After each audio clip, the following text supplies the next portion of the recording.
할렐루야. 오늘 이제 주일 2부 예배에 우리 함께 나오신 우리 성도님들 주의 이름으로 환영합니다. 우리 각자 가정에서 우리 하나님 앞에 나아가지만 우리 하나님의 은혜가 우리 성령 안에서 여러분 마음속에 가정에 풍성하게 임하기를 주의 이름으로 축원합니다. 우리 오늘 주실 하나님 말씀 역대하 23장 1절에서 15절까지 말씀 우리 함께 찾아보겠습니다. 설교 노트는 우리 주보 안에 있습니다. 참고하시기 바랍니다.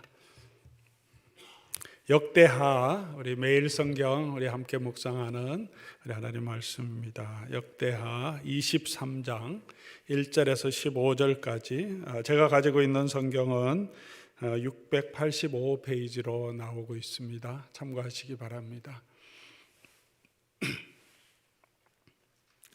역대하 23장 1절부터 찾으신 줄 알고 제가 받들어 읽겠습니다. 제7년에 여호야다가 용기를 내어 백부장 곧 여로함의 아들 아하사랴와 요하난의 아들 이스마엘과 오벳의 아들 아사랴와 아다야의 아들 마아세야와 시그리의 아들 엘리사박 등과 더불어 언약을 세우며 그들이 유다를 두루 다니며 유다 모든 고을에서 레위 사람들과 이스라엘 족장들을 모아 예루살렘에 이른지라. 온 회중이 여호와의 전에서 왕과 언약을 세우며 여호야다가 무리에게 이르되 여호와께서 다윗의 자손에게 대하여 말씀하신 대로 왕자가 즉위하여야 할지니 이제 너희는 이와 같이 행하라. 너희 제사장들과 레위 사람들 곧 안식일에 당번인 자들의 3분의 1은 문을 지키고 3분의 1은 왕궁에 있고 3분의 1은 기초문에 있고 백성들은 여호와의 전뜰에 있을지라.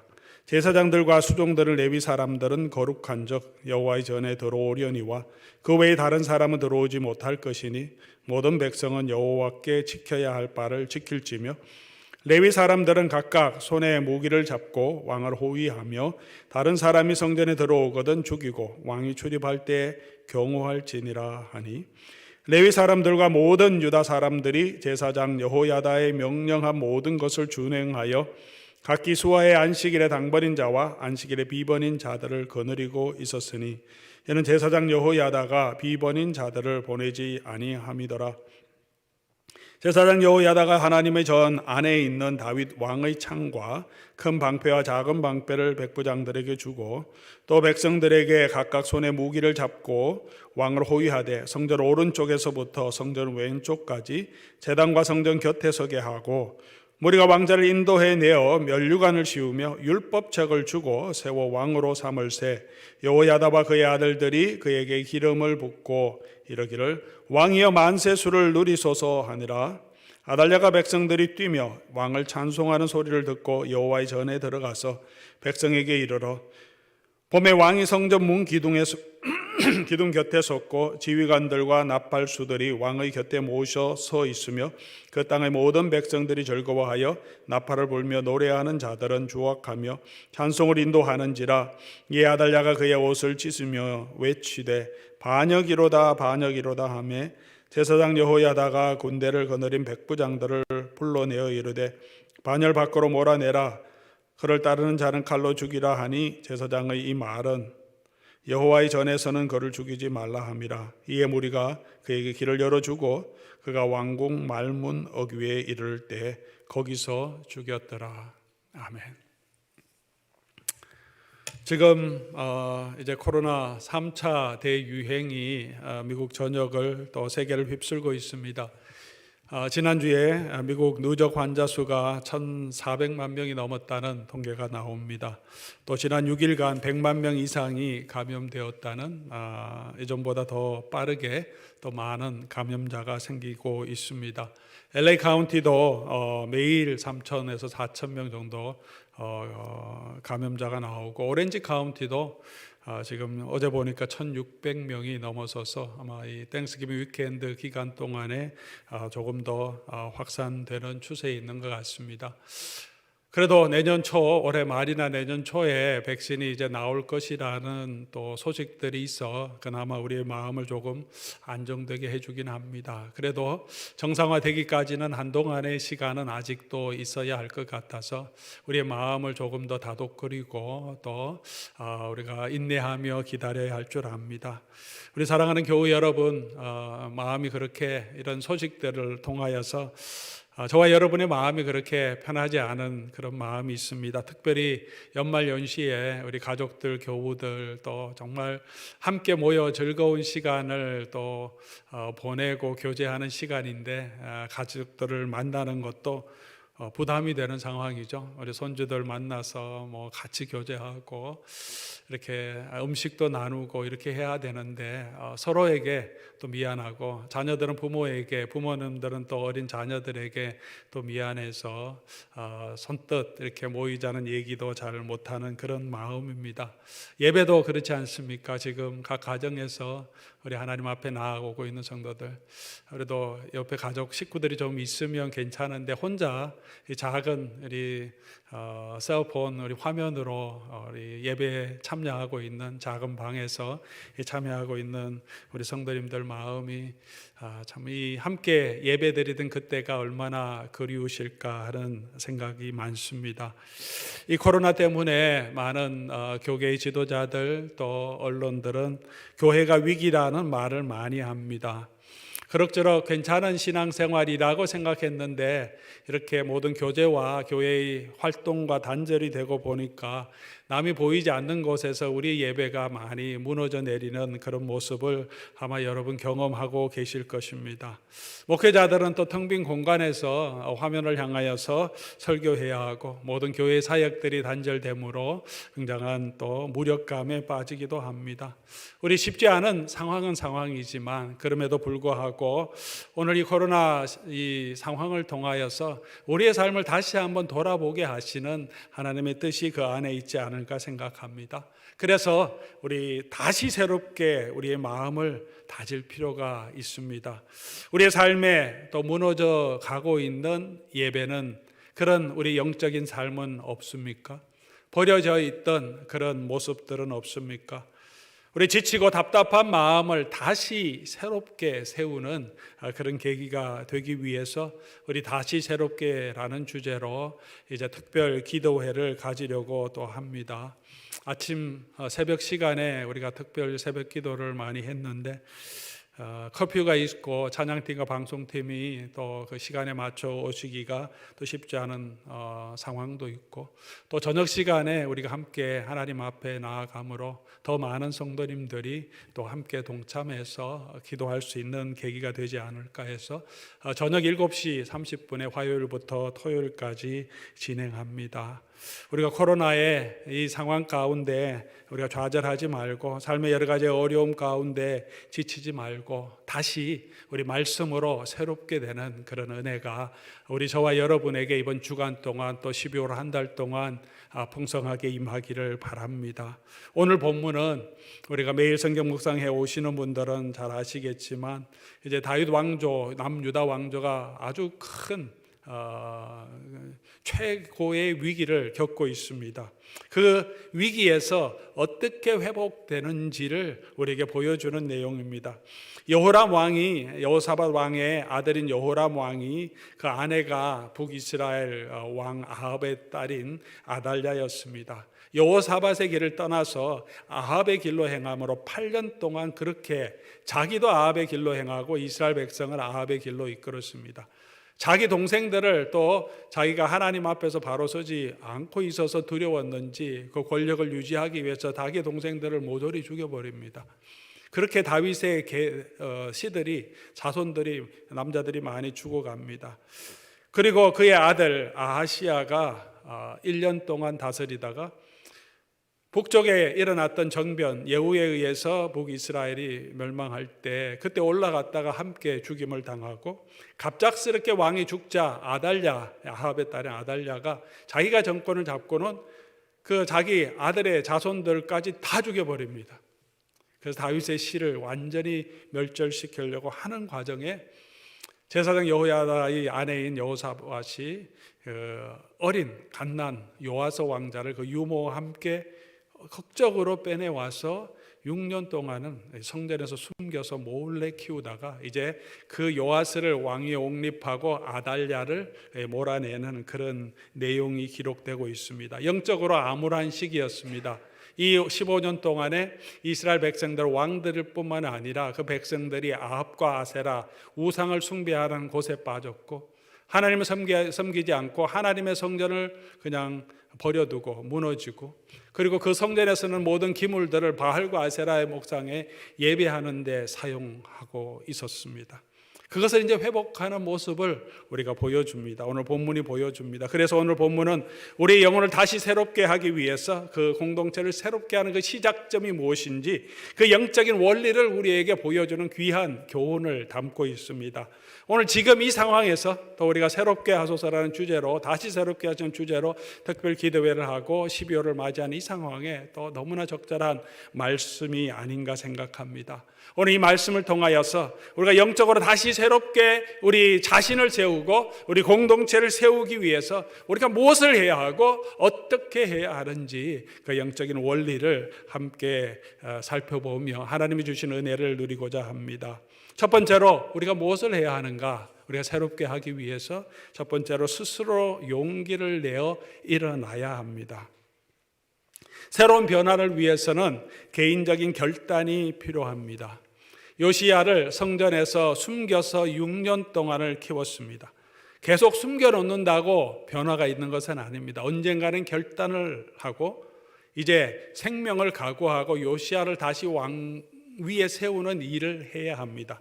1절 말씀 우리 보니까 제7년 만에 기다린 거죠. 제7년 만에 제7년에 여호야다가 용기를 내어라고 말합니다. 이 용기를 내어라고 하는 이 히브리어 동사는 이 동사의 뜻은 자기 스스로에게 용기를 북돋았다는 의미를 함축하고 있습니다. 스스로 기운을 내어 또는 encourage himself, 영어로는 그렇게 하는 거죠. 자기 스스로 힘을 내는 것입니다. 영적인 일이든지 육적인 일이든지 우리가 무엇을 새롭게 하려고 하면 스스로 결단을 하고 용기를 내야 합니다. 가만히 있어서는 마음만 가지고 있다고 되는 것이 아니죠. 결정을 하고 용기를 내야 합니다. 용기가 필요한 것은 새로운 일을 도전할 때는 늘 실패에 대한 두려움이 있기 때문입니다. 새로운 일을 해가려고 하면 내 삶의 현재 안정된 그것을 벗어나야 하는 그런 도전이 있기 때문입니다. 그래서 그런 계기를 마련하기 위해서 특별 기도회도 가지려고 하는 것입니다. 이런 계기를 통하여서 우리의 마음을 새롭게 하고 새롭게 결단을 우리 해나갈 수 있기 때문입니다. 일주일 동안 매일 저녁 시간을 7시 반에서 8시 반까지 되겠죠. 할애해서 하나님 앞에 드리는 것도 여러분이 결단을 하셔야 합니다. TV 보는 동안 또 뉴스를 보는 것, 그다음에 예능을 보든지 아니면 다른 일들을 하는 것에서 우리 삶을 조정하고 결단해야 합니다. 잠시 다른 것을 하실 수 있겠지만 일상의 삶을 하실 수 있겠지만 그것을 일주일 동안 그대로 하신다고 여러분 삶에 영적으로 육적으로 도움되는 일은 크게 없습니다. 그러나 이런 또 특별 기도회에 참여하려고 하면 또 마음의 결단을 하고 시간을 내고 마음을 들여야 하는데 그것이 또 애를 써야 하기 때문에 쉽지가 않습니다. 영적인 일은 그렇게 결단을 하고 스스로 용기를 내어야 가능합니다. 새로운 결심을 할 때 실패에 대한 두려움으로 우리가 선뜻 새로운 결심을 하지 못할 때가 있습니다. 다시 새롭게 하자. 일주일 동안 특별 새벽 기도 한다고 내가 변하겠냐? 똑같이 일주일 지나면 다시 똑같아. 그런 마음이 들죠. 한 해를 지나면서 또 2021년 새로운 한 해의 결단을 또 하고 싶은 마음도 있을 수 있고 그렇게 하려고 생각하다 보면 그러면 한 달을 가겠냐? 일주일은 가겠냐? 또 그냥 원상태로 돌아오겠지. 그런 실패의 두려움이 우리로 하여금 새로운 것들을 시도하지 못하게 합니다. 작심삼일이라는 말이 있지 않습니까? 작심삼일이라는 말이 이렇게 평이하게 자주 쓰이는 것은 모든 사람들에게 그런 일들이 있기 때문입니다. 여러분 혹시 작심삼일하는 분들이 계시다면 여러분 특별히 의지가 약한 사람이 아니라 그냥 보통 사람이라는 것을 의미하는 것입니다. 작심삼일이면 어떻습니까? 3일마다 계속 작심을 하면 되죠. 일주일마다 또 매해마다 새롭게 결심하고 또 새로운 결심을 가지고 서는 것이 하지 않는 것보다는 우리가 더 그래도 조금 더 나은 삶으로, 조금 더 변화된 삶으로 갈 수 있습니다. 더 자주 결심을 하면 되는 거죠. 낙심하지 마시고 새로운 결단을 가지고 용기를 가지고 걸어가는 저와 여러분 될 수 있기를 바랍니다. 넘어지지 않는 사람은 없습니다. 한번 결심했다고 평생까지 가는 그런 사람은 없습니다. 넘어지지만 다시 일어나는 사람이 있고 넘어졌다고 그냥 그 자리에 주저앉아 있는 사람이 있을 뿐입니다. 때로는 우리가 하나님 앞에 염치가 없다는 마음이 들 때도 있습니다. 하나님 앞에 그렇게 참 예의 바른 성도들이 있을지 모르겠습니다. 하나님 앞에 염치가 없는 것은 여전히 우리가 다시 일어나서 새롭게 하고 마음을 정하고 하나님께로 돌아오기를 지금도 간절히 기다리고 계시는 그 하나님의 마음을 알지 못하고 그냥 탕자처럼 먼 나라에서 돼지 우리에 있으면서도 그냥 나는 아버지의 염치가 없어서 그냥 이 자리에서 이 땅에서 그냥 이러고 살겠다고 주저앉아 있는 것이 하나님 앞에 더 염치가 없는 일이 아닙니까? 여전히 그 아들이 돌아오기를 기다리고 있는 그 아버지의 마음을 안다면 아무리 부끄러워도 다시 마음을 돌이켜서 아버지께로 가는 것, 그것이 정말 하나님의 마음을 아는 자가 아니겠습니까? 그런데 우리가 그렇게 하기 위해서는 용기를 내야 하는데 문제는 용기가 안 나는 것이죠. 힘이 없습니다. 그런 결단을 할 만한 그런 의지도 내 속에 없을 때가 있습니다. 그럴 때 어떻게 해야 합니까? 용기를 내기 위해서는 그럴 때 하나님의 말씀을 듣고 붙들어야 합니다. 그 외에 다른 길은 없습니다. 역대하 15장 8절 말씀 보면 아사의 계획을 기록하고 있는데 아사가 이 말고 선지자 오뎃의 예언을 듣고 마음을 강하게 하여, 우리가 힘을 낼 수 있는 것은 다시 하나님의 약속을 붙드는 것입니다. 하나님이 어떤 분인지 알기 위해서 하나님의 말씀을 우리가 보아야 합니다. 들어야 합니다. 힘이 없을지라도 그것은 우리가 해야 합니다. 새로운 결단을 하지 못하더라도 일단 주의 말씀을 듣는 그 일에 나아가야 합니다. 말씀을 듣지 않으면, 하나님의 말씀을 버리면 그것에는 방법이 없습니다. 말씀을 듣고 그 약속을 붙들어야 우리가 마음을 강하게 할 수 있습니다. 오늘 여호야다도 스스로 용기를 낼 수 있었던 것은 그의 마음에서 나오는 용기가 아니라 하나님의 약속을 붙들었기 때문입니다. 그래서 3절 말씀 보면 온 회중이 여호와의 전에 모였을 때 여호야다가 무리에게 이르되 여호와께서 다윗 자손에게 대하여 말씀하신 대로 하나님이 다윗에게 주신 그 언약의 약속을 기억하고 이것은 하나님의 약속이기 때문에 요시야를 다시 왕으로 세워야 합니다라고 했고, 이것이 하나님의 뜻이기 때문에 그가 용기를 내고 생명을 걸어서 요시야를 숨겼고 요시야를 다시 세우려고 하는 그런 일을 하는 것입니다. 사랑하는 성도 여러분, 우리가 새롭게 되기 위해서, 영적인 변화를 위해서, 우리 영적인 성숙을 위해서 우리 하나님의 말씀을 품어야 합니다. 말씀을 들어야 합니다. 한번 들어서 또 주일 말씀에 은혜가 안 되면 다시 들어보시기 바랍니다. 다시 하나님 말씀을 듣고 또 다시 들어볼수록 그 말씀이 우리 가운데 역사하고 그 말씀을 붙드는 그 간절한 소원으로 하나님께서는 우리에게 힘을 주십니다. 세 번째로 말씀을 듣고 용기를 내고 일어나려고 하면 하나님께서 우리에게 힘을 주시는 거죠. 우리의 힘으로 일어나는 것이 아니라 말씀이 주는 그 힘으로, 우리에게 주시는 그 능력으로 우리가 새롭게 됩니다. 어린아이가 일어나서, 갓난아이가 일어나서 걸을 때 자녀를 키워보시는 분은 우리가 너무 잘 알지만 일반적으로 한 3,000번을 넘어져야지 아이가 이제 발을 띄고 걸을 수 있다고 합니다. 아이가 그렇게 걸으려고, 스스로 걸으려고 3,000번을 혼자 일어나고 혼자 넘어지면서 혼자 노력하는 것이 아닙니다. 엄마 아빠가 옆에서 또 주변의 사람들이 옆에서 얼마나 많이 격려합니까?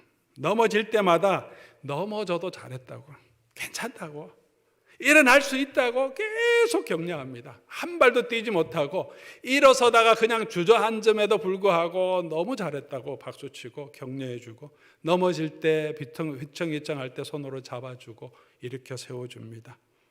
그래서 아이가 서서 걸을 수 있습니다. 하나님께서도 그렇게 저와 여러분을 격려하고 계시는 줄 믿습니다. 어떻게 할 수 있습니까?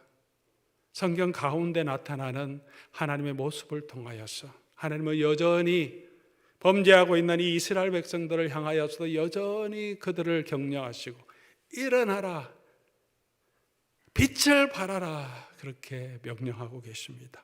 일어나 걸어라, 내가 새 힘을 주리니. 일어나 너 걸어라, 내가 널 도우리. 우리가 함께 하시는 이 하나님의 말씀, 하나님의 성령의 능력을 의지하며 걸어가는, 일어나는 저와 여러분 될 수 있기를 바랍니다. 예수님께서 사역하시는 동안에 예루살렘 가까이 오셨을 때 베데스다라고 하는 그 우물가 옆에 행랑이 있는 곳을 방문했습니다. 그곳에 많은 병자들이 모여 있었는데 가장 심한 병자를 찾아가셨습니다. 38년 동안 그곳에 있었다고 합니다. 왜 그곳에 있냐 하면 베데스다 연못에 물이 가끔씩 온천이라서 그런지 동할 때가 있는데 그때 가장 먼저 들어가면 치유를 받는다는 거죠. 그런데 이 사람이 예수님께 말합니다. 내가 스스로 걸어갈 수도 없고 나를 도와주는 사람도 없습니다. 그렇게 38년 동안 되지도 않는 그곳에서 정말 치료가 되는지도 알지 못하는 그 연못 물만 바라보며 앉아있는 그 사람에게 예수님이 찾아오십니다. 그리고 말씀하십니다. 요한복음 5장 8절 9절 내용이죠. 예수께서 이르시되, 예수님이 찾아오시고 그에게 말씀하시고 선포하시니까 그 말씀이 그 사람을 치유하고 새롭게 합니다. 자리를 들고 일어나 걸어가라 하시니 그가 일어나 자리를 들고 걸어갔습니다. 그 절망의 자리에서, 허망한 자리에서 일어나서 주님과 함께 걸어갈 수 있게 되었습니다. 빌립보서 4장 13절에는 내게 능력 주시는 자 안에서, 나의 능력이 아니라 우리에게 능력 주시는 자 안에서 내가 할 수 있다고 말합니다. 에베소서 6장 10절에는 주 안에서와 그의 힘의 능력으로 강건하여 주고, 우리가 말씀 붙들고 연약하지만 일어나려고 하면 주께서 그 말씀으로 우리를 새롭게 하시고 힘을 주시고 그의 힘의 능력으로 우리를 강건하게 해 주시겠다고 약속해 주셨습니다. 지금도 그러므로 혹시 마음이 낙심되고 좌절하고 계신 분이 계시다면 다시 이 말씀을 듣고 일어나겠다고 하면 하나님께서 우리 속에 능력을 주셔서 일어나게 하실 줄 믿습니다. 용기를 내어서 결단하면 하게 하십니다. 두 번째로 우리가 또 해야 할 것은 온 회중이 이 일에 함께 참여하고 각자 맡은 일을 해야 합니다. 혼자서는 우리가 이 변화를 계속 유지할 수 없습니다. 같이 해야 하는 거죠. 오늘 그 이야기를 우리에게 보여주고 있습니다. 먼저 리더들이 마음을 합해야 합니다. 1절 말씀 보니까 여호야다가 용기를 내어, 자기가 용기를 냅니다. 결단을 하죠. 그래서 일어납니다. 그리고는 혼자가 아니라 백부장들, 6명의 백부장들, 그리고 엘리사밧 등과 했으니까 그보다 더 많은 사람들이 있었겠죠. 함께 언약을 세웁니다. 여호사밧 제사장이 말씀을 증거하고 언약을 세우고 용기를 내고 리더들과 함께 나눌 때 리더들이 뜻을 모읍니다. 이 사람들이 여호야다 개인을 순종한 것이 아니고 여호야다가 붙들고 제시하는 그 하나님의 말씀을 붙들었고 하나님 말씀에 대한 언약에 동참한 것입니다. 다윗의 아들을 왕위로 세워야 된다. 그 일에 마음을 합한 것입니다. 영적인 변화를 위해서, 우리가 새로운 변화를 경험하기 위해서 목회자가 하나님의 말씀을 붙들고 그 말씀을 바로 전해야 합니다. 그리고 목회자가 하나님 말씀을 바로 전한다면 그 말씀을 동의하고 그 말씀과 함께 언약을 세우고 공동체의 지도자들이 함께 마음을 합해야 합니다. 우리가 원망하고 불평한다고 해서 이 사람이 변하지 않고 교회가 변하지 않습니다. 누구나 비난할 수 있습니다. 누구나 또 요즘 교회를 욕할 수도 있습니다. 그러나 진정한 변화를 원한다면 우리가 바른 말씀을 선포하고 그 말씀에 같이 힘을 모아야 합니다. 사랑하는 성도 여러분, 오늘 저와 여러분은 우리를 불러주시는 그 주님의 명령에 우리는 어떤 자세로 임하고 있습니까? 예수님의 부르심에 어떤 사람은 아버지를 장사해야 된다고 하고, 어떤 사람은 밭을 갈아야 하고, 어떤 사람은 소도 사야 한다고 말합니다. 그러나 어부라도 세리라도 예수님의 부르심에 응답하여 따라온 사람들을 예수님은 제자로 삼으시고 그들을 통해서 하나님의 나라의 일을 이루어 가시는 분이십니다. 리더만이 순종하는 것이 아니라 온 회중이 그 리더들의 말을 듣고 순종했고 함께 모였고 각자에게 맡아진 일을 책임감 있게 다 준행했습니다. 2절 말씀 보니까 그들이 유다를 두루 다니며 여야다가 말한 백부장들이죠. 그들이 유다 고를 두루 다니며 회중을 격려합니다. 족장들을 격려합니다. 그리고 3절 온 회중이 하나님의 전에 모여와서 왕과 언약을 세웁니다. 그렇게 온 회중이 여호야다의 말을 듣고 그들에게 나가 전하는 그 리더들의 말을 듣고 같이 마음을 모읍니다. 그것이 변화의 시작점입니다. 사랑하는 교우 여러분, 영적인 일에 동참하자고 하는 우리 교회의 지도자들, 또 우리 장로님들, 또 우리 포도원 지기들의 그 음성에 여러분 듣고 순종하여 함께 모이시기 바랍니다. 당신은 그래도 나는 내 삶을 살겠다 이렇게 해서는 공동체가 변화될 수 없습니다. 이들이 가서 권하자 온 회중이 함께 마음을 합합니다. 여기서 3절에 온 회중이라고 하는 이 단어는 히브리어로 쓰였으니까요. 히브리어로 카할이라는 단어를 쓰는데 이 단어를 히브리어 성경을 헬라어로 번역할 때 70인경이라고 헬라어로 번역한 성경인데 거기 보면 이 단어를 에클레시아로 번역합니다. 에클레시아는 헬라 말로 교회라는 뜻입니다. 신약 성경에 나오는 교회가 에클레시아인데 우리말로 우리가 이제 교회로 번역한 거죠. 이 회중이라는 것은 그렇게 교회를 의미합니다. 이스라엘 공동체 함께 모이는 회중, 그것이 바로 교회인 것입니다. 온 회중이 함께 마음을 합해야 합니다. 함께 모여서 각자에게 주어진 사명을 감당해야 합니다. 4절 말씀 보면 여호야다가 각자에게 명령하죠. 이렇게 하라. 8절 말씀 보니까 레위 사람과 모든 유다 사람들이 제사장 여호야다가 명령한 모든 것을 준행하여, 각자 역할이 달랐죠. 문을 지키는 사람, 왕을 호위하는 사람, 성전 안에서 경계를 서는 사람, 각자의 역할은 달랐지만 역할대로, 직분대로, 위치대로 자기가 맡은 일을 책임감 있게 행할 때 영적인 변화는 혼자서 결심하고 나간다고 되는 것이 아니라 온 공동체가 함께 힘을 모을 때 지속적으로 그 공동체의 힘을 통하여서 내가 더 새로운 힘과 용기를 얻게 되는 거죠. 연약한 자들이 힘을 얻게 되고 더 힘있게 지속적으로 영적인 일을 행할 수 있습니다. 신약의 교회에도 예수님의 사도들은 교회를 향하여 권면합니다. 빌립보서 2장 2절 3절 마음을 합하여 같이 하여 같은 사랑을 가지고 뜻을 합하여 한 마음을 품어. 어떤 마음입니까? 예수님의 마음을 품는 거죠. 예수님의 삶의 자세, 그 복음을 향하여서 우리가 마음을 같이 하라. 다툼이나 허용으로 하지 말고. 그렇게 하기 위해서는 우리 자신을 내어놓아야 하죠.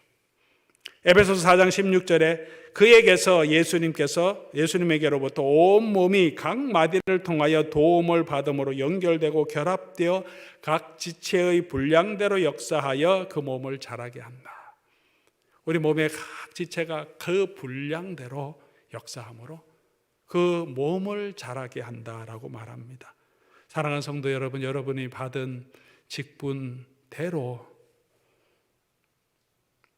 여러분이 받은 은사대로 내가 가지고 있는 그 위치 안에서 우리가 그 분량대로 역사하고 함께 마음을 모을 때 그것이 서로 연결되어서 그리스도의 몸을 건강하게 하고 자라게 한다고 말하고 있습니다. 그렇게 여호야다와 백성의 리더들과 회중들이 힘을 합하여서 각자에게 주어진 역할을 감당함으로 이 다윗의 자손, 다윗의 왕위를 다시 세우는 그 일을 성공적으로 이룰 수 있게 된 것입니다.